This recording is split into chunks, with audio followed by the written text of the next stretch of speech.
nakita niya ng gabing iyon. Yes, marahang wika ni Glyza.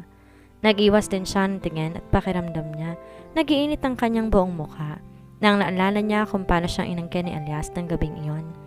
Ang gabing una niyang karanasan, ang gabi kung kailan nabuo ang kambal niyang anak, ang regalong bigay na maidikha sa kanyang ika-20 kaarawan. Tira naman ang hina si Elias sa realisasyon. That was you. Nang di umimik si Glyza, muli siya nagsalita. Pinahanap kita noon, Glyza, pero di nagtagumpay ang mga tauhan kong hanapin ka. Muling bumaling si Glyza sa kanya.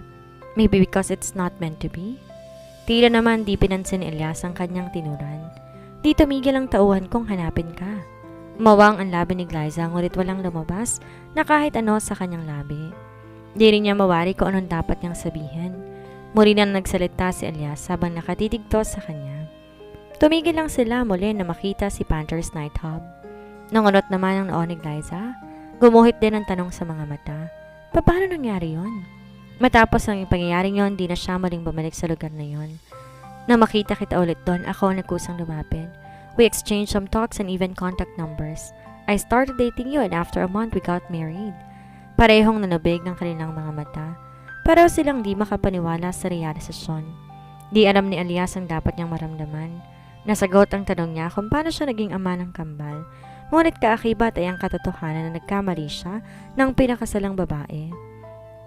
Nung ligawan niya si Isabel at pakasalan to, ang buong akala niya ay nagawa nitong panagutan sa pagkuha niya sa kainosentahan ng babae. Pakiramdam niya ay nabuhay siya sa isang kasinungalingan. Masakit yun. Ilang taon siyang naniwala sa hindi totoo, ngunit alam niya na ang totoo at narito na ang babaeng dapat niyang alaya ng singsing noon. Hudyat na rin ba to ng bago't magandang simula para sa kanilang dalawa? O hudyat to ng pagbabago ng magkaiba nilang mundo? Dapat ba niyang gawing bahagi si Glyza at ang kanilang mga anak sa magulo niyang mundo? O hudyat ba to para talikuran niya ang magulong mundo ng mafia at harapin ang simpleng buhay kasama ng kanyang mag-ina? Tila abot hanggang kabog ng dibdib ni Glyza na makita niyang napaka-radang itim na pajero sa garahe ng kanilang bahay. Isa lamang ibig sabihin, dumating na ang kanyang ama mula sa probinsya. Sandali lang. Pigil ni Glyza kay Elias na makita niyang pababa na ito ng sasakyan. Hindi mo na kami kailangan ihatid sa bahay. Dito ka na lang. Gumuhit ang pilit ng ngiti sa labi niya. Nangulot naman ang noo ni Elias. Binigyan niya to ng tingin tila nagtatanong. Ano kasi? Ramdam ni Glyza ang pagpapawis niya na malapot. Ano nga bang sasabihin niya? At paano siya magpapaliwanag sa kanyang ama? Kasi ano? Tila naiinip na tanong ni Elias. Kasi nandyan na si Dad. Sigurado magagalit. Lalo siyang magagalit kapag hindi ako nagpakita. And maybe it's already about time for me to meet your father. Tila man lang di nakaramdam ng kaba ang lalaki. Pero bago pa si Glyza nakatutol ay nauna nang bumaba ng sasakyan si Elias. Tara na. Pagayaan ito sa babae. At isa pa, kailangan ko naman talaga kayong ihatid dahil tulog na mga bata. Bago siya makaimik, nagawa ng buksan ni Elias ang pintuan ng backseat upang buhatin ang natutulog na si Jared. Pwede ko naman silang gisingin. Stop making alibi, Glyza. Nagpatuloy to sa pagkarga sa bata. Hindi mo mababago ang desisyon ko. Wala na nagawa si Glyza kung hindi buksan na rin ang pinto ng backseat para sana ibuhatin ang natutulog na si Jiho. Ngunit sa pagbuhat nga niya sa bata ay nagmulat to ng mga mata. Agad din itong ginala ang kanyang paningin. We're already home? Wika nito bago maling bumaling sa kanya ang bata. Gumuhit naman ang munting ngiti sa labi ni Glyza. Oo anak, halika na. Bubuhatin ka na ni mommy? Umiling naman ang bata. No mom, I already a big boy. Bago pa niya maipilit ang pagkarga niya sa bata, ay mabilis na tong bumaba at tumakbo patungo sa loob ng bahay. Lalong tinambol ang puso ni Glyza na magsimula na silang pumasok sa loob ng bahay. Pakiramdam nga niya ay para siyang teenager na nakipagtanan sa boyfriend. At lalong naniyo ang kanyang lalamunan nang pagpasok pa lamang ng sala, bumungad na sa kanila si Mario Escobar, tila hinihintay ang kanilang pagdating. Wala tong kangiti-ngiti kaya naman lalong kinabahan si Glyza. Good evening, sir? Piraning kita naman siya na mata na matandang Escobar. So, it's you. Binigyan siya ni Elias na mapanuring tingin. Lakas loob naman nagsalita si Glyza. Dad, Baka pwedeng ipasok niya muna ang bata sa kwarto nila. Sandali naman na napatitig sa kanya si Mario bago to nagsalita. Hurry man, after that we will talk. Tumango naman bilang tugon si Elias. Lalo naman kinabahan si Glyza. Humakbang siya upang sundan sana mag-ama niya, ngunit natigil siya na magsalita ang kanyang ama. Just stay here, Iha. Hindi mo siya kailangan sundan. Alam na niya kung anong gagawin. Naparanok na lamang si Glyza kasabay ng pagharap niya sa kanyang ama. Dad, panimula niya. About what happened, let me explain about it. Sumenyas naman si Mariong tumigil siya sa pagpapaliwanag. I don't want to hear anything from you. Kung meron akong gustong kausapin, yun ay ang lalaking yon. Di naman sila matagal na naghintay. Nang bumukas ang pinto na silid ng kambal, otomatikong napunta ang tingin nila doon. Good evening, sir. Bahagyang yumukod si Elias, biglang paggalang. So, you are Elias Villanueva? Yes, sir. Marahan si Elias na tumango. Laro naman naningkit ang mata na matanda. You took my daughter and grandchildren on a vacation without informing me, man. Dad, di nagawang matapos ni Glyza ang sasabihin nang magsalita si Elias. I am so sorry about that, sir. Humalokip-kip si Mario. So, what are your plans with my daughter? Napatingin sa kanya si Elias. Nang tila nga nainip na si Mario, muli itong nagsalita. Gusto kong mamanhikan kayo, Dad. Mabilis na bulalas ni Glyza. Hindi man po kami katulad, pero nalisikan siya na mata ng kanyang ama dahilan para matigil siya. Huwag kang makialam sa usapan namin, Glyza. Go back to your room. Mariing wika nito. Para namang maluluha si Glyza sa inasta ng kanyang ama. Dad, bago pa maipagpatuloy ni Glyza ang sasabihin, ay naramdaman niya ang paghawak ni Elias sa kanyang kamay.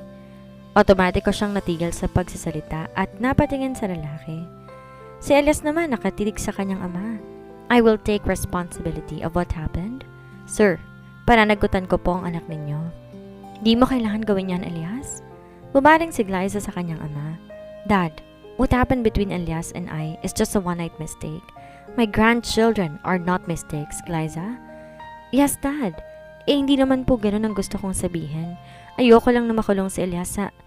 Bago ni Glyza matapos ang sasabihin, nagsalita si Elias. I already have decided, Glyza. Kung dumating man ang araw na magsisi ako, there is no one to be blamed but myself. This is my decision. Gagawin ko pa rin to kahit hindi sinabi ng daddy mo. Bumaling to sa matanda. Pasensya na sir kung ilang ako nakapagpakita, pero asahan niyo pong babawi ako sa mga bata. Napatango ang matandang Escobar. Bueno, aasahan ko ang pabamanhikan sa lalang madaling panahon. I know how powerful your family is, pero huwag ka magtatangkang gamitin ang pera ninyo para takasan ang responsibilidad mo. Hindi ako natatakot sa inyo. Lalong di ko kayo aatrasan. Don't worry, sir. I have no plans of doing that. Dapat lang. Yes, sir. Gusto ko rin namang ayusin ang dapat noon ko pa inayos. Muling napatango ang matanda. I will give you a chance. You talk with my daughter. But after that, you may leave the house. Sana sa sunod natin pagkikita, narito ka na para sa pamamanhikan? Nang tuluyan makaalis sa sala si Mario Escobar, agad na napabaling si Glyza kay Elias. Hindi ka dapat pumayag sa gusto ng daddy ko. It is already settled, Glyza. I will marry you. Ibibigay ko kung ano ang nararapat. At sa mga anak natin, napailing naman ang babae. Pero Elias, nakalimutan mo ba na kapatid ko ang asawa mo? So, walang masama kung pakakasalan kita. Ikaw ang ina ng mga anak ko. Napaypay naman ang balikat ni Glyza sa katwiran ng lalaki. Ikaw naman dapat ang papakasalan ko noon eh. Ugong ng kanyang isipan. Tama nga naman si Elias.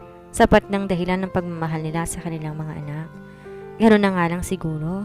Huwag na siyang umasa pang matututunan siyang mahalin ng lalaki dahil ang puso nito'y mananatiling tapat sa kanyang kapatid.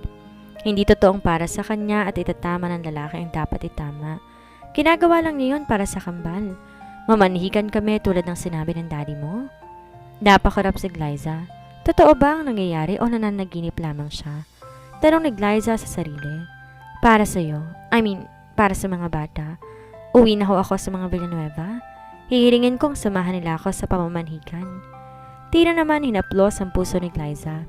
Pakiramdam niya naluluha siya dahil sa ligayang nadarama. Di niya akalaing magagawa ni Elias alang-alang sa mga anak nila. Pero pwede bang sumama kayo sa akin sa pag-uwi ng mansyon? Gusto ko kayong ipakilala sa mga Villanueva. Hihilingin kong samahan nila ako sa pamamanhikan.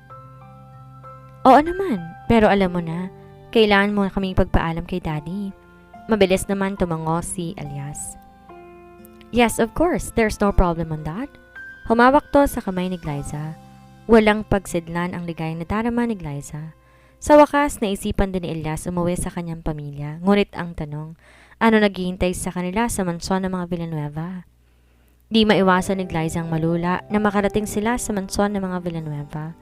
Kung malaki na ang bahay ni Elias, di hamak na mas malaki at mas malawak to ng 10 beses. Merong 5 bahagi ang mansyon at yon ang main house at 4 na bahay na nilaan para sa anak ni Don Placido Villanueva. Meron pangalan bawat bahay na konektado sa main house. Yon ay ang House of Gabriel, House of Florence, House of Elias, at House of Blumentritt. At dahil nga meron nakalang bahay para kay Elias, sa main door ng House of Elias sila dumiretso. Wow, this is such a big house! Di na itago na batang sa Jiho ang kanyang pagkamangha. Samantalang sa Jared na may nanatiling walang kibo. Sandali! Inawakan ni Glyza ang braso ni Elias. Naging dahilan din yon para mapalingon sa kanya ang lalaki. Tell me about your father. Hindi naman siguro siya masungit, di ba? Tingin mo magagawa niya kayong tanggapin ng mga anak ko? Anak natin, Glyza. Pagtatama ni Elias sa kanyang tinuran. Don't worry about those things. Our kids are very adorable. Walang dahilan para hindi sila magustuhan ng kahit sino man. Don't worry so much. Nandito naman ako.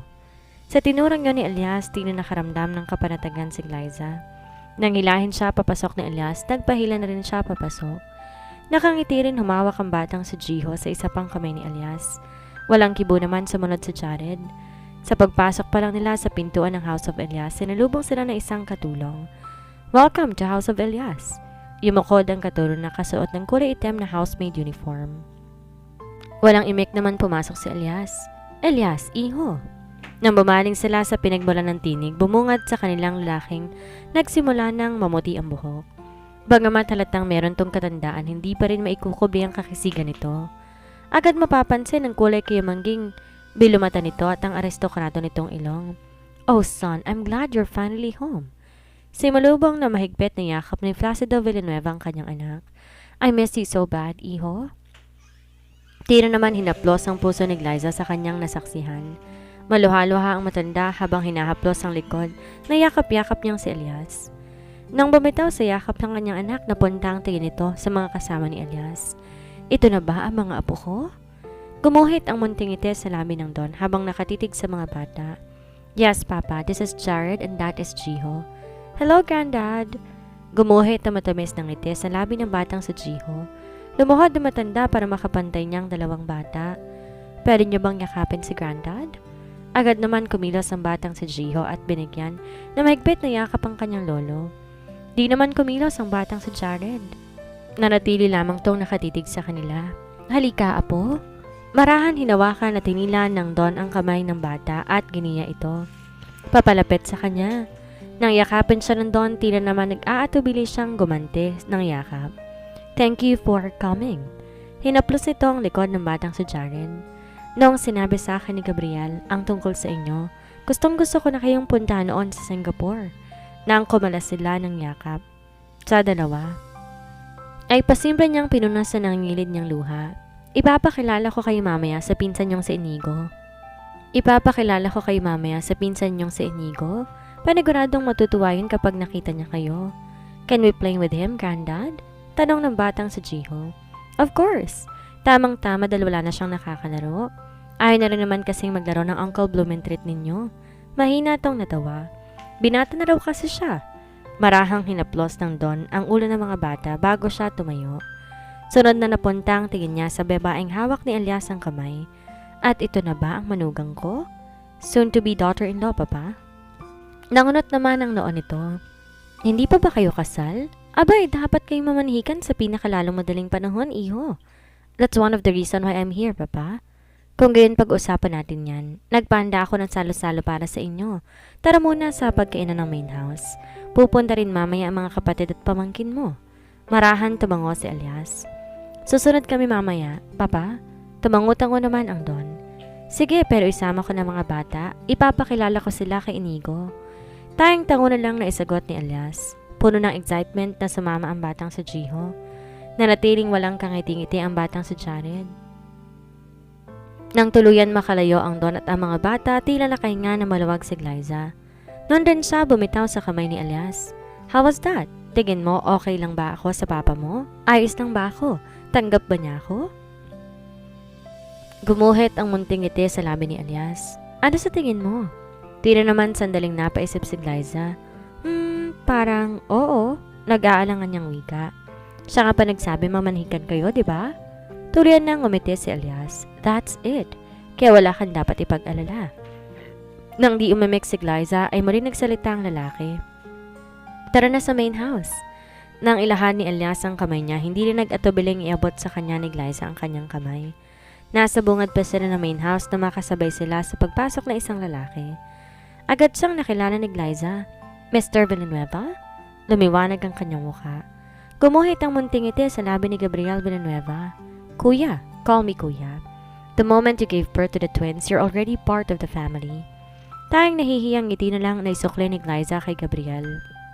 Napunta naman ang tingin ni Gabriel sa kanyang kapatid. It's so nice that you're finally back.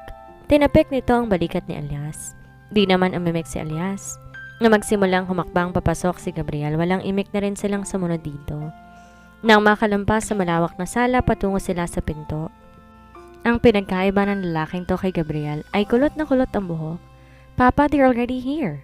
Tura nito sandali para lumingon sa hapag. Matamis din ang labing lumapit ito sa kanila at marahang tinapik ang balikat ni Elias. Welcome home, bro. Sandaling bumalis si Elias sa katabi niyang si Glyza. This is my Kuya Florence.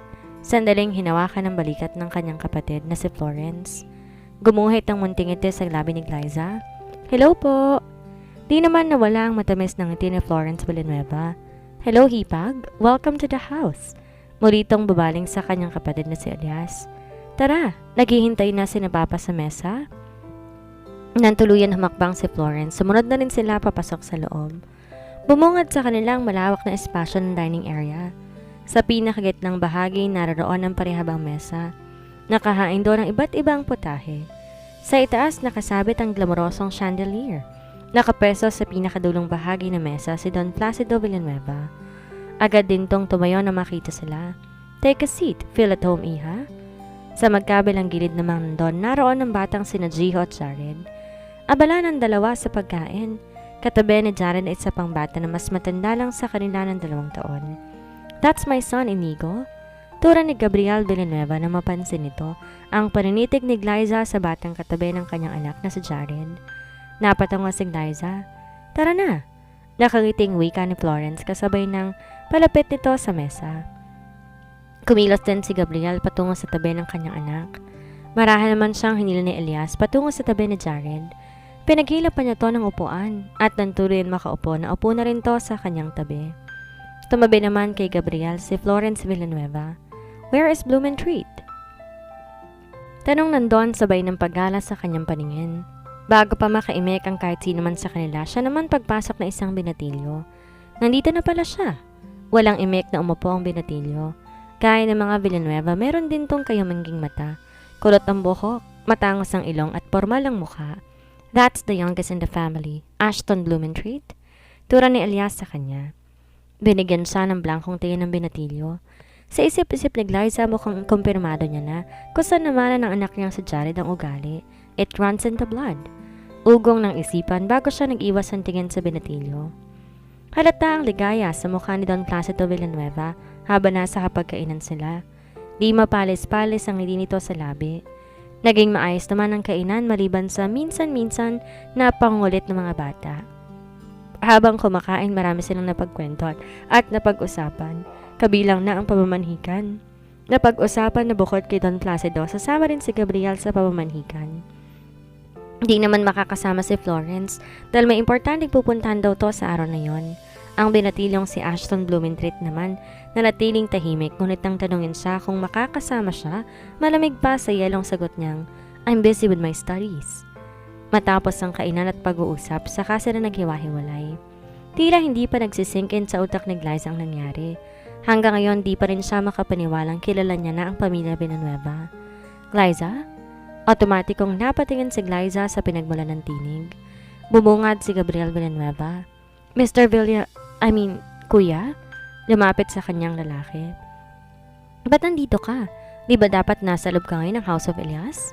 Malalim ang gabi kung tutuusin, ngulit naroon pa rin siya sa hardin. Gumuhit ang ngiti sa labi ni Glyza. Nagpapahangin lang po ako. Marahang tinapik ni Gabriel ang balikat. I hope you're fine, Glyza. Mabilis naman tumango ang dalaga. Opo, ayos lang po ako.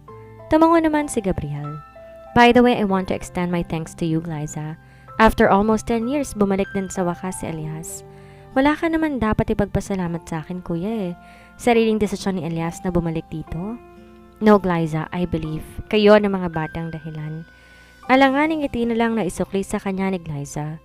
Bago pa muling magsalita ang kahit sino man, ay mariing nakatitig sa kanilang dalawa. Marahang inalis si Gabriel ang kamay niya nakahawak sa balikat ni Glyza. Maiwan ko muna kayo. Tura nito sa kanyang maging hipag. Tango na lang na isagot ni Glyza habang nakatitig to sa pabalapit na si Elias. Nagpupuyos ang damdamin itong humawak sa kanyang pulsuhan. Let's get inside. Maring wika sabay ng paghila niya sa babae papasok ng House of Elias. Ano ba? Marahas na binawi ni Glyza ang kanyang kamay. Ano bang problema mo, ha? Lukot naman ang mukhang lumingon si Elias sa kanya. Really? You're asking me that, Glyza? Ganyan ka na ba kalandi? Tira nagpantig ang tenga ni Glyza sa narinig. Tila kumulo ang dugo niya sa sunod na tinuran ni Elias at pati sarili ko pang kapatid, nilalandi mo? Pakiramdam ni Glyza ay para siyang sinaksak sa puso at di niya napigil ang sarili. Dumagapak sa pisngi ni Elias ang malakas sa sampal. At dito na po nagtatapos ang kabanata ng ating kwento. Sana'y muli niyo po akong samahan sa mga susunod pang kabanata. Maraming salamat po. Ingat po tayong lahat.